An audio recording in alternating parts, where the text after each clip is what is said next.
Ladies and gentlemen, boys and girls, children of all ages, welcome to another exciting episode of Bees Cast, sponsored by Fieldwork. And I can't think of anybody on the planet that had a better week than our catcher, Dillon Tatum.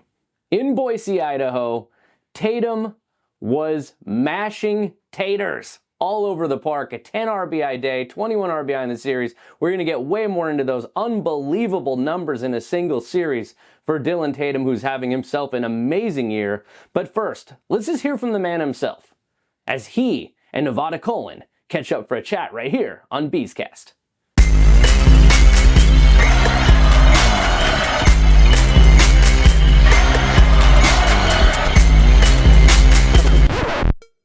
Welcome to Bees Cast, now joined by our very own Pioneer League Hitter of the Week, Dillon Tatum. Dillon, thanks for hopping on with us.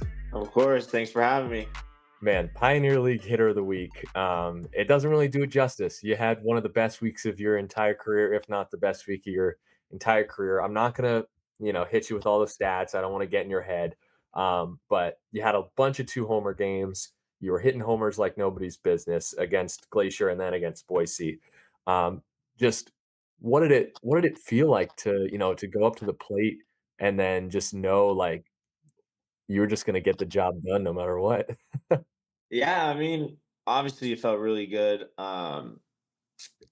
Just obviously a great week. But it's obviously too nice when the whole team's putting up 15 runs and everyone's just feeding off each other. I mean, hitting is contagious. So, I mean, hitting with this team is unbelievable. It's awesome. But yeah, I mean, really just, I mean, I've been just keeping it simple, sticking to my approach all year. I feel like the beginning of the year didn't really get off to like the best start, but I was hitting a lot of balls hard. So I just try to stick to it, and I guess it all just came to fruition in 1 week. But I mean, no, but I felt good, and I just got to keep doing it. So Yeah.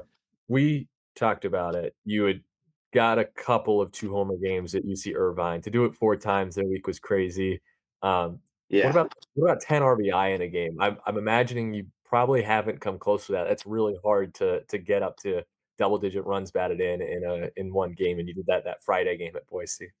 Yeah, that was the grand slam at the end definitely helped out a little bit. But no, I don't think 10 I don't think I've ever had that many RBIs in a game, Yeah. honestly. But yeah, so obviously a great week and it was a lot of fun. So Well, the grand slam, that was just one of many multi RBI homers. You weren't just, like, hitting solo shots.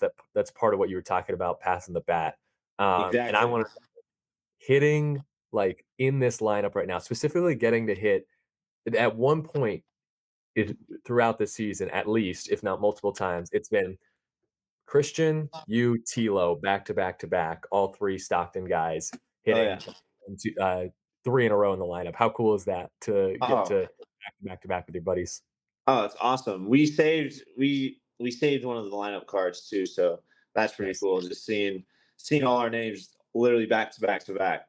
Um, but yeah, I mean, it's super fun. It feels just like high school. It's like just like old times, and I can't believe we're doing it at a professional level. So I mean, it doesn't get much better than this, really. No, no, for those that haven't watched yet, you can go back and watch the, Beast cast from preseason where Tyler Lozano and Christian Almanza were both on, and, Tilo was kind of talking through it, what to expect from Christian, and all that's come to fruition beautifully.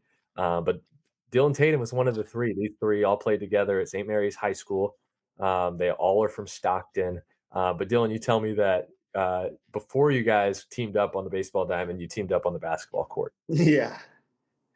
Oh yeah. CYO basketball, man. Presentation. They went to presentation. Um, I believe in kindergarten, and that's how they met. And then I was getting confirmed and doing all my catechism classes at presentation. Then I started playing CYO basketball with them, and then ever since then, we've always been around each other in the same sports or just in the same area, especially baseball, playing with each other. So yeah, it's been great. Yeah, what's it like to have, like, kind of a good support system with them? I know that at one point when you were playing at Irvine, they, like, made the trip Tilo's very much that kind of guy where he'll like, to see his boys play, he'll drive however long he needs to. Well, I know we were stuck in Portland. He was about to drive to Corvallis to I watch know.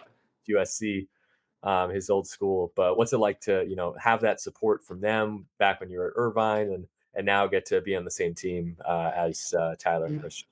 No, yeah, it's great. It's they actually came and visited me on my birthday, so even Oh, better. So and they actually surprised me. So that just tells you how cool friends they are.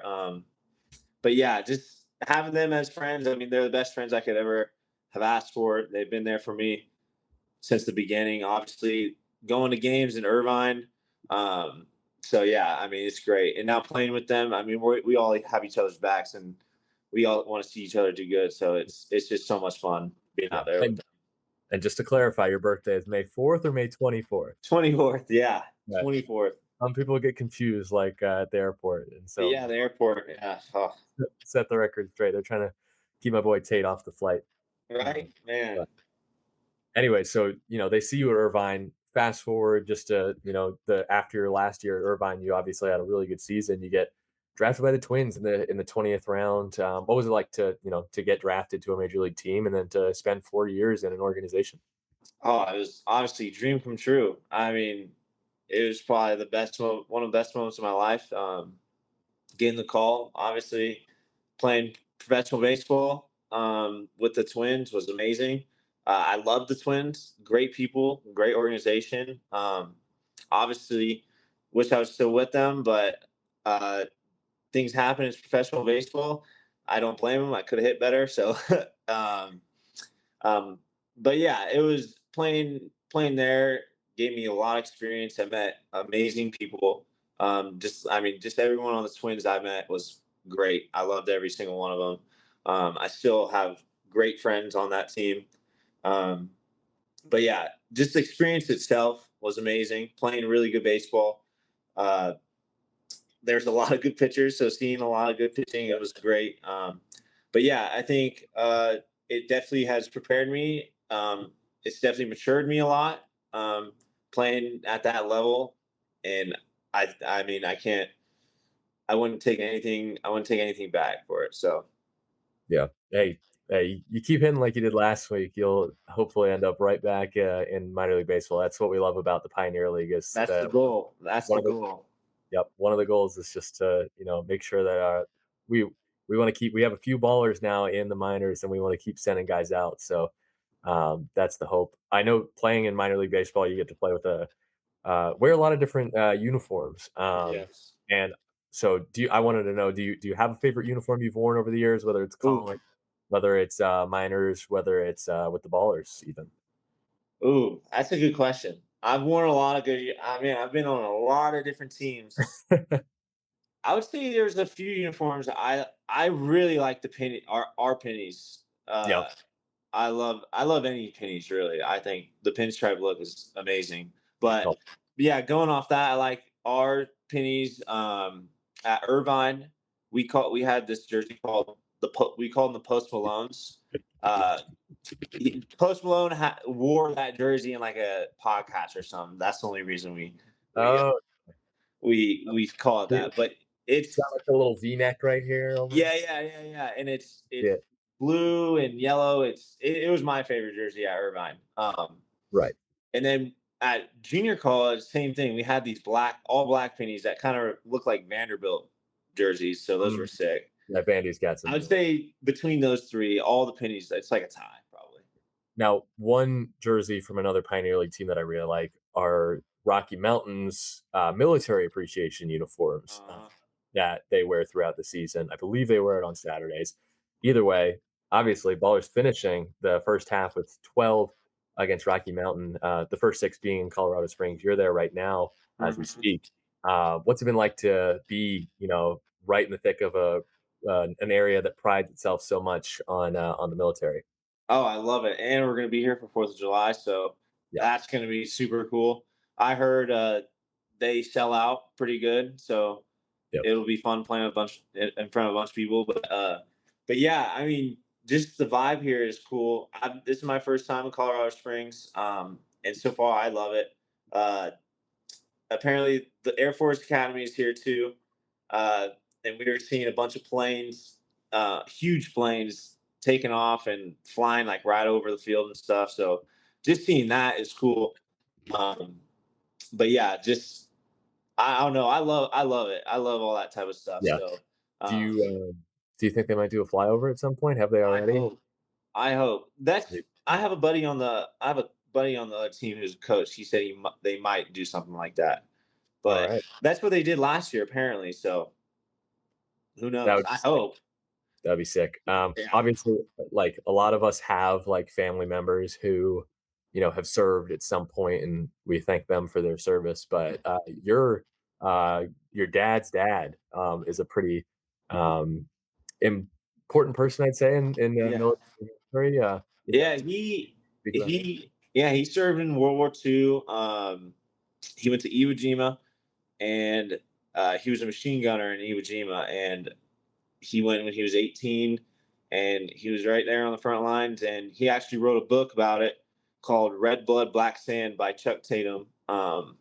So if anyone's out there and want to check that out, uh, feel free. It's a great book. And then also he's in like an episode of a miniseries called The Pacific on HBO. I'm sure some people have heard of that. And he's in like episode 8, I think. I don't know if I'm pretty sure episode 8, but I haven't watched in years. But I'm pretty sure it's episode 8. So someone can fact check me or something. I'll take your word for it. Yeah. Also, Red Blood, Black Sand looks like it has awesome reviews. I love the story of heroism, friendship, and courage in World War II. Yep. And then it's you also learn about that on the Pacific, so that's pretty cool stuff right there. So thank you Yeah. to your grandfather. I know he's no longer with us, but Mm. he's resting in heaven. And oh man, what a Yeah. sacrifice he made for in serving for our country. Oh yeah, no, we thank him. Yeah. Yeah. And last thing here with Dillon Tatum, the Premier League Hitter of the Week. You're a big F1 fan, I understand. Please tell me you finally watched. Yeah, you're repping right now. Come on now. When you finally watched the Austrian Grand Oh, Prix. I did. Ran, were you satisfied with the performance from your team? Yeah, McLaren's too good, man. They're so good. Yep. It's I don't know. It's going to be a tough task beating them this year, especially with Lando and Oscar. Yeah, Right. them two in the McLaren is just unfair. But So Dillon, for those that don't know, is a fan of Ferrari, specifically yes. Charles Leclerc. How did you become a Ferrari fan in the first place? Oh man, my dad, my grandpa actually built race cars growing The up. same And one. This is Chuck. yeah, Chuck. And Wow. and then my dad obviously followed in his footsteps, and he builds race car. Long story short, I grew up like racing go-karts, and my whole family just loves racing. So ever since I was little, when we watched Formula One races, my favorite guy was Michael Schumacher, and he was on Ferrari at the Legend. time. Yep. And so ever since then, ever since I was a little kid, I've loved Ferrari. I'm not bandwagoning or nothing, since they haven't won in so long. So, but no, ever since a little kid, Ferrari's been my team. That's awesome. Well, hey, I hope for a Ferrari championship in the future for you, a constructors title, and then looking forward to hopefully you getting a title of your own here in Oakland. I know that's the goal. That's the goal. That's the goal. Let's do it. Yep. All right, Dillon, thanks for joining us this week on Beastcast. It's been nice chatting with you. Of course. Thank you. I appreciate you having me on. Time for This Week in Ballers, and we just heard from the man himself, the guy that probably had the best week ever, Dillon Tatum, Nevada. Everything was working for Dillon Tatum, hitting taters in Idaho, 21 ribs in a series, a 10 RBI game. The dude was absolutely cooking. I mean, I cannot believe that performance. And when guys play like that, they may just play themselves off the team, which is what we all want, but we'd be so sad if he left. Yes. I want, for anyone who might be tuned into this podcast, who might work with a Major League Baseball organization, listen to this 5-game stretch that he went on. I want to give the numbers now. I'm not going to bother Dillon with them on I didn't exactly explicitly say this on the interview with Dillon. It's too good for, it gets in a player's head if they hear their exact stat line. So I'm going to say here, Dillon, if you're watching this part now, to skip ahead 30 seconds. In 5 games, he hit 600, 12 for 20 with 11 runs scored, 26 RBI, a double, 8 homers, 5 walks, 0 strikeouts, a 680 on base percentage, an 1850 slug, a 2530 OPS. He had 4 2-homer games. He had 4 games with at least 5 runs batted in. Seriously, Casey, have you ever seen a player at any level go on a 5-game stretch like what Dillon Tatum did? No, I mean, if you or I step foot in a Little League game, we still probably wouldn't do what Dillon Tatum did. No, I mean, it's amazing. And this is a Boise team that's not like, they're not the worst pitching staff in the league. Like, yes, he saw some lefties that he could smash, and Dillon Tatum is a very good hitter against lefties, but one of his homers was against a righty. He was getting hits against lefties and righties. And then they started the what's not included in this game. I mentioned the 5 walks in that 5-game stretch. The next game after that, they intentionally walk him twice, Boise. Cash Beecham says, I'm not pitching to you anymore. It's intentionally walked twice. And that's an immense sign of respect in this league. Like, the other players that got intentionally walked are Christian Almanza and Davis Druick and maybe one more baller in this series. And those are the top RBI getters on the Ballers. Well, Dillon Tatum's one of those guys now with his 26 RBI in the past 5 games. And like you said, the 21 ribbies in the series. But it was just like the feeling of disbelief as he just went up there and hit another home run, whether it was me on the broadcast saying, like, has he really done it again? Whether it's you in the Slack going, oh my gosh, Dillon Tatum just homered again. I can't believe he just hit a grand slam. It's like, it feels not real. It feels scripted. And yet nothing about this scripted. Yeah, and we called this week in Ballers, but let's be fair here.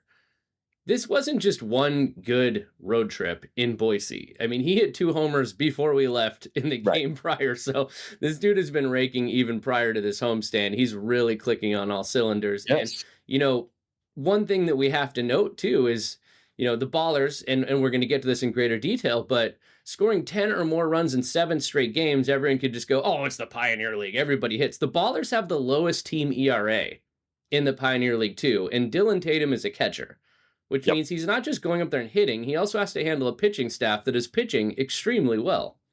Yeah, and the Ballers, I think it's a great point you bring up the catchers, both he and Tyler Lozano, great defensively in this series.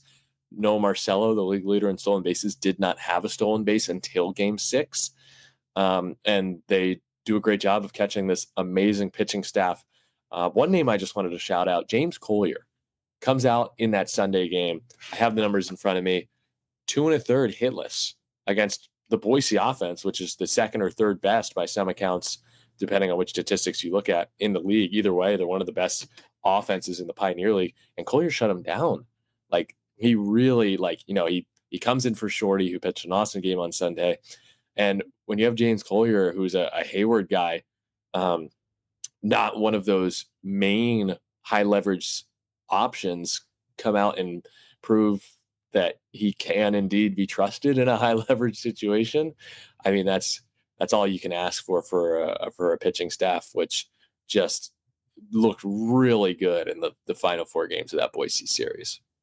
Yeah, and I look at this Ballers team, and sometimes, the Ballers will get down early, and I never really worry about it because the way that these guys match right now, they can hit. And so I'm looking at 7 straight games, 10 runs or more, which is absurd. I mean, Dillon Tatum drove in 10 runs himself in a single game. It's really clicking top to bottom with this lineup, right? Yes. I think some of the players that maybe were a bit quieter to start the season are starting to really find it. I think Cam Buford is one. Cam, came in with so much talent, but now you're starting to see the numbers tick up. He had that bases clearing triple on Wednesday, a bases loaded single on Thursday, a 3-run bomb on Friday. So the big hits are coming from Cam. And I mean, you look at even the bottom of the lineup. Nick Leahy has a good game on Sunday, and Thursday has a bases loaded 2-run single. So guys, everyone is contributing, and I think that when you're getting such production top to bottom, when you're getting the production you're getting from the catchers and Tatum and Lozano, that's how you're able to score 10 more runs or more in 7 straight games, which is now you're talking, okay, this is not just a Ballers team that can pitch better than anyone else in the league.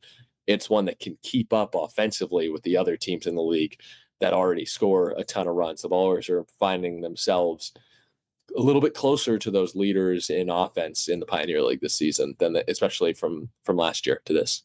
Yeah, and it's funny because I feel like we've buried the lead here. And it's hard to talk about anything but what Dillon Tatum has been doing lately. But we are rapidly approaching the first half. And we talked a little bit about this last week, but I think it bears repeating because A, it's unusual and slightly confusing for people if they're not familiar with Pioneer League Baseball. It's confusing for people like me, even though I work for a Pioneer League Baseball team. But we really are approaching the first half point. And we are tied for first at the top of the standings. And the top 2 teams are going to get home field advantage through the playoffs and clinch a playoff berth as early as the next homestand for the Ballers. So break down a little bit for me where the standings are, what's on the line, and how close we really are to trying to clinch a playoff berth. Yeah. So the one bummer is that everyone the Ballers need to lose right around them seem to keep winning. Missoula, Idaho Falls, and Yuba Sutter are all in the mix for those top 2 spots. And Boise was in the mix.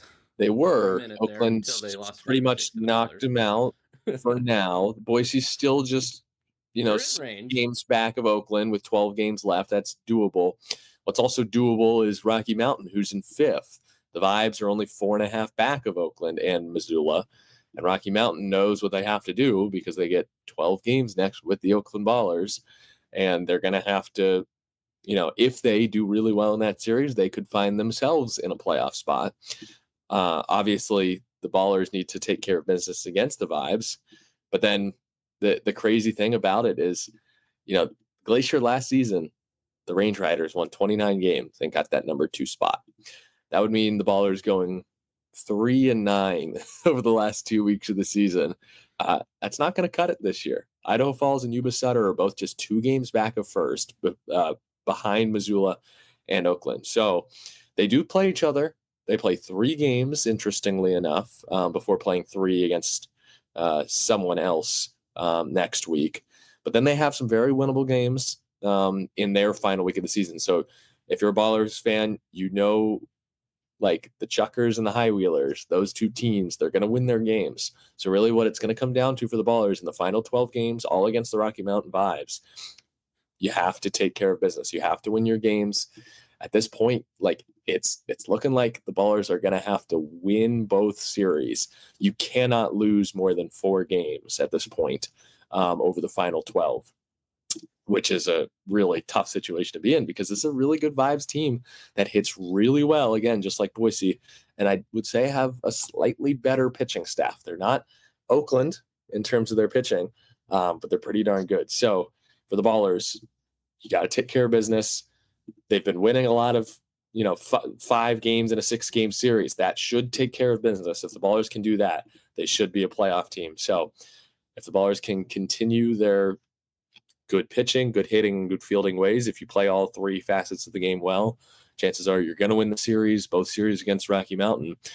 And it's just going to come down to, how do the other teams do around you? Maybe they even get the 1 seed over Missoula. But only time will tell. Yeah, it's funny because I'm so used to not really paying attention to the standings until well after the halfway point, because it just, it usually doesn't matter, but I've never been more invested in a halfway point situation than I am now. I mean, these games are so critical. And I think I'd be remiss if I didn't mention that this next homestand coming up also features a lot of really amazing things. Like, I'm super excited. Game 1 on Tuesday coming up next week. We're going to have the 1975 Warriors in the house, which is really cool. We just confirmed Rick Barry, Charles Dudley, Clifford Ray. I'm working with the Warriors to get the 75 championship trophy out there. I'm really excited about that. Another thing I'm really excited about, and this could be one of those games that leads to the clinching of the playoffs getting close, is on Saturday. Another home run derby, yes. But we're doing an Oakland Stands Up Day, and we're doing a J. Walt album release party. Guys, Saturday, come out early, enjoy the block party. J. Walt's going to perform. We have DJ Tori from Hieroglyphics out. It's going to be crazy. So, yeah, one more road trip to go, and then we are back at home next week, and everything is on the line. I mean, clinching home field. Halfway through the season, man, then you just load up and you just try to win it all. That's right.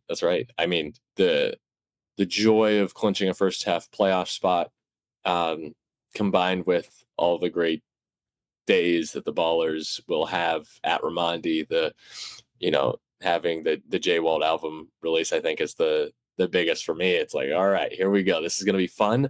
This is going to be a really important week in Ballers history, because there's a chance to lock up the playoffs for back-to-back years to start your existence. It's a pretty good way to start the month of July. Yeah, absolutely. And I know that, a lot of times we do plays of the week. I feel like all of our plays of the week should probably just be like a quick tribute to Dillon Tatum. And let's just show some of the absolute monster shots and unbelievable work he had this last week. Looking for another one here. Might have it. Into left field. Aaron Miles will send the runner. Jelly comes up throwing. It's up the line. Another RBI for Tatum. Tatum with other ideas. Deep to right field. Has he done it again? This guy is unstoppable. He's launched his 25th home run of the season. And Tatum dumps that one into right center. Marcelo rolls and can't come up with it. 2 runs will score. Dillon Tatum just unconscious. Squared up left field and deep. Has he done it again? This is unconscionable what Dillon Tatum is doing. Another home run. His 4-2 home run game of this week. This is a grand slam. That man is unstoppable. Goodness gracious. 15-6. 8th home run of the week. Tatum, 21 RBI in a series, 10 RBI in a single game. Unbelievable output. And we'll see. If you're paying any attention, you're paying attention to Dillon Tatum right now. Nevada, you just left Boise, Idaho. And I know that we have an affinity for possums, and we have a possum race and Scrappy Scrap Sprint for Home, sponsored by Dan Silbert Homes. But I know that they do some things a little differently out there in Boise, don't they? They do. And their mascot race does not involve their mascot, which is kind of looks more like a rooster than a hawk or a chicken. So that's a bit confusing for me. But they do have little mascot costumes for the kids. One dresses as a French fry, one dresses as a potato, one as a tater tot, maybe a Tatum tot.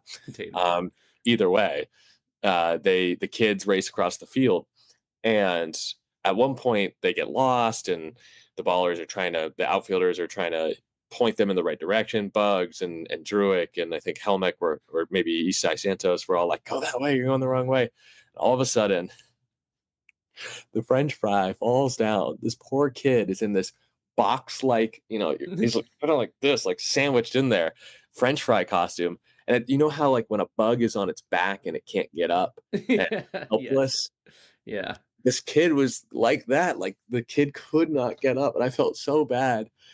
But then eventually gets helped up by one of the members of the Boise Hawks staff and then falls down again, not even 20 seconds later, not basically like 5-10 seconds later, falls down again. And it was just the most cute and sad and hilarious thing.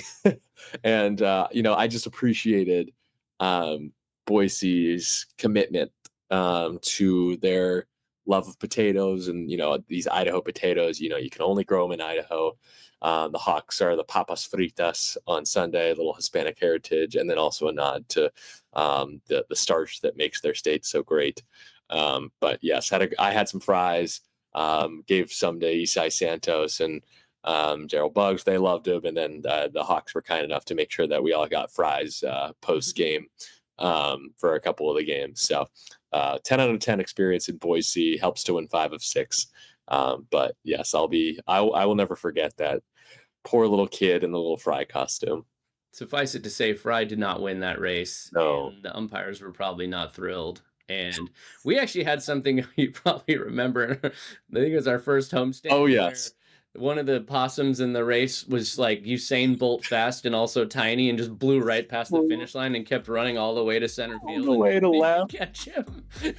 Yeah, it was that was pretty good. It's always funny when the little mascots go off script. I'll never forget. James Harris looks at me and just goes like this, like, and I'm like, what do you want to know about that one? Sorry. Yep. All right. Well, this is a great edition, Dillon Tatum edition of Bees Cast, sponsored by Fieldwork. Don't forget to like, subscribe, hit the notify bell, leave us comments, leave us questions. I think I have an idea, Nevada, where maybe coming up, like, I'll just park myself in some of these YouTube chats for the audio stream and just ask like anything to me. And maybe we'll get Paul and Brian and other people in the organization to do it. But I think these YouTube audio streams are really popping where you can hear the radio call. And I think it's time for us to kind of just jump in there and interact and just keep the vibes going. So check that YouTube audio stream out too. That's where you can hear Nevada's call. It's where you can hear Tyler Peterson's calls. These guys are fantastic. You got to check them out if you haven't. And thank you for watching and listening. Yes.